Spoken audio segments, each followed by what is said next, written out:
So, ito yung na-family namin sa Tamina. So, kung nagtataka kayo kung nasa pinsan ko, di siya nakabili. Ayan. Ayan. Hi! So, may problema kami kasi yung ibon namin nawawala. Di namin alam kung kinain ba ng daga. Pero sana hindi. So, ito yung mga nabili namin. So, ay, may sumalang baby. So, ayan. Hi ka! May Tamina. Doon kasi sa Tamina, di lang siya yung, anong tawag doon? K-pop store. May mga food din. Ayan. Ito yung nabili namin. Ayan. Di ko alam kung, ano pala, sentimental season siya. Di ko alam kung masarap. Patuloy natin. Tapos ito, bumili din ako nito. Seaweed. Seaweed. Okay. Season seaweed. Ayan.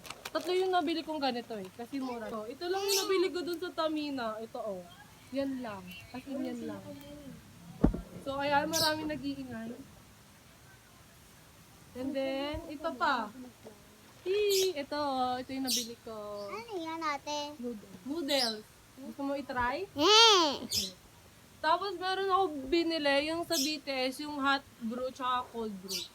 So, look ko. So, yun ang cute. Yan. Ate, Mura lang to. 20 pesos ate. lang to.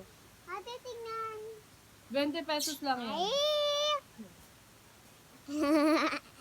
So, kung gusto niyo din bumili, marami din doon. Maraming stock. Pero, konti lang sa BTS. Ang pinakamadami, twice.